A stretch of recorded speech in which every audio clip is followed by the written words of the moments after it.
के नाम पे लोगों को ठगा गया और मुर्गे खाने के जितने छोटे छोटे कमरे। फिर सर मुझे जरूर बताएं जो आपका स्टेटमेंट जो आप अभी संविधान बचाने के बाद जस्ट आई हर्ड कि आप कह रहे हैं कि संविधान को बचाना है। सर बहुत अच्छी बात है, संविधान कैसे बचेगा सर? गरीब जनता के लिए तो आपका स्टेटमेंट है कि आरक्षण जो है SC BC का वो आर्थिक आधार पे होना चाहिए, वो कास्ट क्रीड पे नहीं होना चाहिए। ये बहुत ऐसी चीजें सर। और दूसरा चंडीगढ़ में तो सर आपकी गठबंधन है कि ठगबंधन है सर, मुझे समझ नहीं आ रही। एक रेड लाइट पे बाहर चले जाओ तो एक रेड लाइट पार कर लो तो पंजाब के अंदर आ जाओ तो आपका गठबंधन है। तो ये चंडीगढ़ में कैसा ठगबंधन है सर? वहां पे तो एक दूसरे की आप बुराई करें सर, यहाँ पे आ जाए तो यहाँ पे आप कहते हैं कि हम दोनों एक हैं, हम दोनों को आप वोट दीजिए, हमने इतने अच्छे काम किए। वो झाड़ू वाले अपने वोट गिनाते हैं, यहाँ पे आप अपना काम गिना रहे हैं। लेकिन मैं चाहती हूँ सर, जिन कॉलोनियों में मैं गई सर, आप जिस गाड़ी में बैठते हैं बिस्लरी का पानी पीते हैं, with all due respect sir, उन कॉलोनियों में चलिए मेरे साथ धनास में, चलिए मेरे साथ मलोया में सर, चलिए वहां पे पानी की हालत देखिए sir. They can't drink that tubewell वाला पानी, नहर का पानी वहां सर कांग्रेस ने बंद करवाया। सर ये किस तरीके की ठगी है जो लोगों के साथ हो रही है? मतलब मैं चाह रही हूँ कि sir I think we should have a good conversation and open debate. जो मुझे नहीं नजर आता कि आज संजय टंडन जी के अंदर इतनी हिम्मत है वो डिबेट कर सके, लेकिन आपने चैलेंज किया। मुझे लग रहा है कि एक नेशनल पार्टी के कैंडिडेट को अच्छे खासे तरीके से एक इग्नोर किया जा रहा है। मुझे लगता है कि हम दम रखते हैं, पोटेंशियल रखते हैं, क्योंकि हम काम के बेसिस पे बात करते हैं। सर मुझे ये 3 चीजों का जवाब चाहिए। सबसे पहले तो सर ये जवाब दे दीजिए, जो SC BC के रिजर्वेशन पे आपने बात कही है कि आर्थिक बेसिस होना चाहिए।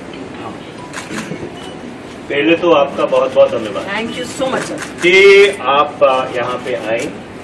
आप में ये हिम्मत है, ये शिद्दत है कि आपने अपने आप स्वयंभू आकर हमारी जो प्रेस वार्ता है उसमें शिरकत की।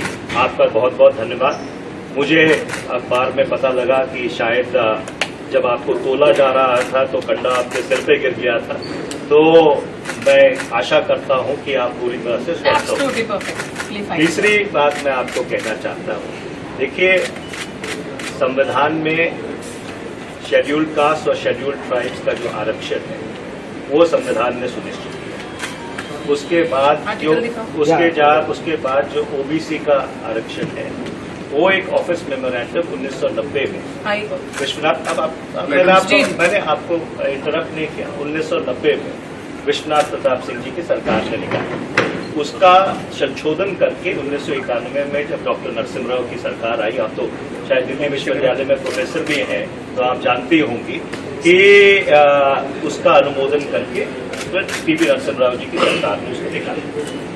और उसके बाद वो मामला सुप्रीम कोर्ट में था और 1993 में सुप्रीम कोर्ट ने उसके ऊपर मोहर लगाई और जो OBC का आरक्षण है 27% उसको अप्रूव किया। इसके अलावा कई ऐसे प्रदेश हैं हिंदुस्तान में जहां पे जो आरक्षण है वो 49% से ज्यादा है। जैसे तमिलनाडु में आरक्षण ऑलमोस्ट 67% है। सो इसलिए जहां तक आरक्षण का सवाल है और कांग्रेस पार्टी का स्टैंड है, कांग्रेस पार्टी का और बाकी पार्टीज का स्टैंड बिल्कुल क्लियर है। My stand is absolutely clear. My stand is the stand of the Indian national Congress and Indian national Congress जो है, आप सबको देसी भाषा में समझाना चाहती है, वो संविधान के विरुद्ध काम कर रही है, लेकिन संविधान को बचाने की बात कर रही है। वो आरक्षण के विरुद्ध काम कर रही है कि आरक्षण का बेसिस जो है आर्थिक होना चाहिए। आरक्षण का बेसिस आर्थिक होना चाहिए। इनका स्टेटमेंट है, मैं आर्टिकल दिखा देती हूँ। ठीक एक दिन पहले, कुछ दिन पहले, बिल्कुल मोहन भागवत का सर प्लीज लूज कमेंट करना बंद कीजिए सर। आप ये बताएं, सेंसेशन क्रिएट नहीं कर रहे सर, हिम्मत है डिबेट की। डिबेट ऐसे नहीं होता। डिबेट कैसे? आप बताइए डिबेट एक तो रिजर्वेशन के खिलाफ बात करनी है सर, वो कैंडिडेट नहीं। देखिए संविधान को बचाने की बात करनी है, बिल्कुल गठबंधन नहीं, गठबंधन नहीं, आम जनता की, वेरी नाइस, आम जनता की नजर में जब पंजाब में आप इलेक्शन फाइट कर रहे हैं, इलेक्शन फाइट बिल्कुल ये है इनकी, क्योंकि इन्हीं लोगों के पार्टी से स्टेटमेंट आती है कि यूपी बिहार के लोगों को चंडीगढ़ से निकाल देना चाहिए। तो ये मायावती जी की लिए स्टेटमेंट है, सुन लीजिए कि एक वुमेन का ये लोग रिस्पेक्ट सामने खड़े होकर नहीं कर सकते। और ये मायावती जी में, आप मायावती जी जब सड़कें नहीं थी ना, वो महिला बार सड़क पे थी, आप उनके बारे में बात नहीं करें। आप तो चंडीगढ़ में रहती नहीं है, मैं तो पैदा हुआ चंडीगढ़ में। आपको तो मैंने पहली बार चंडीगढ़ में ये लोग चंडीगढ़ में रहते हैं, लेकिन चंडीगढ़ की ये लोग चंडीगढ़ के 110 सेक्टर में रहते हैं, चंडीगढ़ की कॉलोनी में नहीं रहते, चंडीगढ़ की बस्तियों में ये लोग नहीं रहते। ये लोग, इन लोगों ने हमें देखा अभी, ये लोग गठबंधन की बातें करते हैं, लेकिन एक्चुअली अगर हम ठगबंधन इसको कह रहे हैं तो दर्द हो रहा है, because they have never worked colonies में, बस्तीज में काम नहीं किया है। तो अभी सिचुएशन ये है कि बहनजी पे टिप्पणी करना। अच्छा, आप ये बता दीजिए, आपकी सरकार नहीं थी, SC/ST सब प्लान पे बता दीजिए क्यों लागू नहीं हुआ? आप बहनजी पे बात कर रहे हैं ना,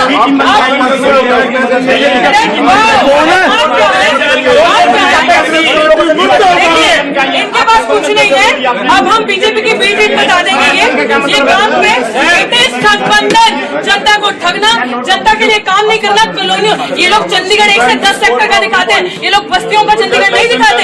जो चंडीगढ़ कॉलोनीज में बस्तियों में बसता है, डंपिंग जोन खाली बीजेपी की देनी थी, कांग्रेस की देन भी थी, और दोनों ही एक थाली के चट्टे पट्टे हैं। दोनों ने गरीबों के लिए कुछ नहीं किया। अब गरीबों के लिए मात्र एक आरक्षण ऐसी चीज थी जिनका उनके साथ अपलिफ्टमेंट हो सकता है। वो सोशली ऑप्रेस्ड, जो बैकवर्ड रह गए, जिनका सदियों से अत्याचार हुआ, जिनके साथ जिनका शोषण हुआ, उनको एक ऊपर उठने के लिए मात्र एक अपॉर्चुनिटी मिली। ये कह रहे हैं कि कांग्रेस का स्टैंड है, इट मींस कांग्रेस का स्टैंड एंटी रिजर्वेशन स्टैंड है, कांग्रेस का स्टैंड दलितों के खिलाफ है, कांग्रेस का स्टैंड बैकवर्ड समाज के खिलाफ है।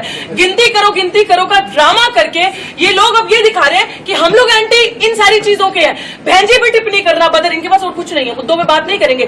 चलो मेरे साथ उन बस्तियों में, जिन बस्तियों में मैं जा रही हूँ, लोग रो रहे हैं स्किन डिजीजेस से, जो डंपिंग जोन बना है यहाँ पे डड्डू माजरा के पास, लोग रो रहे हैं सांस की बीमारी से, लोगों के पास गंदा पानी, ट्यूबवेल का पानी पी रहे, नहर का पानी किसने नहीं दिया। These are the issues. बड़े बड़े जार्गनाइज्ड लैंग्वेज समझ नहीं आती गरीब जनता को, गरीब जनता जिसका वोट लेके ये लोग सरकारें बनाते हैं, भाजपा और कांग्रेस यहाँ पे। और मैं क्यों ना कहूँ मालिकाना अधिकार इतने देर से सुनिए, मैं क्यों ना कहूँ ये ठगबंधन, जनता को ठग नहीं रहे तो और क्या हो रहा है? सवाल ले लीजिए आप। ऐसा ये कांग्रेस की प्रेस कॉन्फ्रेंस थी, बीच में आप आई हैं। मैं बीच में नहीं आई, नहीं आप ended that press conference, ended that press conference. आपकी पीस मीडिया, आप मीडिया से हैं, तो ऐसा ही सवाल लेंगे, आप सवाल लेंगे, ऑफ कोर्स लेंगे, बट सवाल लेंगे, आप जवाब ले रहे हैं, लेकिन जिस तरीके से आप मायावती जी पे एलिगेशन लगाना, हमें बी टीम दिखाना,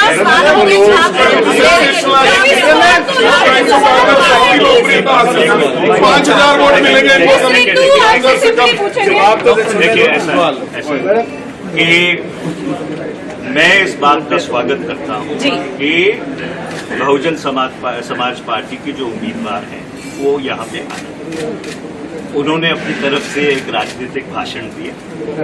लोकतंत्र में हर आदमी को ये हक है कि एक मिनट मैंने इंटरप्ट नहीं किया। मैडम जी आप चुप हो जाइए, मैडम जी आप चुप हो जाइए, मैडम जी उसकी बात तो सुना दीजिए। सवाल पूछ रहे हैं, सवाल पूछ रहे हैं, आप चुप हो जाइए, उसकी बात तो रखने दीजिए। आपने भाषण देना बाहर जाके दीजिए।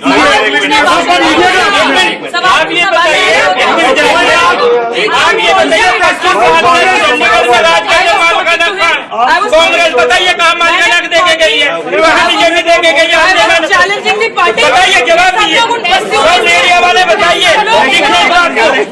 एक मिनट मैडम जी, बात रख लिया, उनको रखने दीजिए, मैडम उनको रखने दीजिए, मैडम उनको रखने दीजिए, आपने रख लिए। बिल्कुल सुनिए पहले, आप उनसे बात रखने दीजिए ना, आप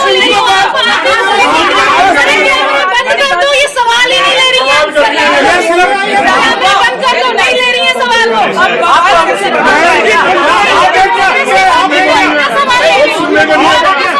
सुनिए सुनिए, आपका एप्रिशिएट आए, लेकिन आंसर तो लेने दीजिए। मोबाइल आ जाओ, कैंडिडेट को धमका रहे हो, बाहर आ जाओ, इनके पास जवाब नहीं है, आप दंगा करने चली गई। इन्होंने मालखाना हक नहीं दिया कॉलोनी वालों को। बीजेपी वाले 10 साल राज करके चले गए, कोई मालखाना हक नहीं दिया कॉलोनी वालों को। जवाब दीजिए दोनों पार्टी को। बनाते हैं भाजी पीछे कर लो मोबाइल यार, इन्नी बार कहला मोबाइल पीछे कर लो, पीछे आई जा रहा बार बार। एक मिनट। बहुजन समाज पार्टी की उम्मीदवार यहाँ पर आई हमारी प्रेस कॉन्फ्रेंस में, हम उनका स्वागत करते हैं।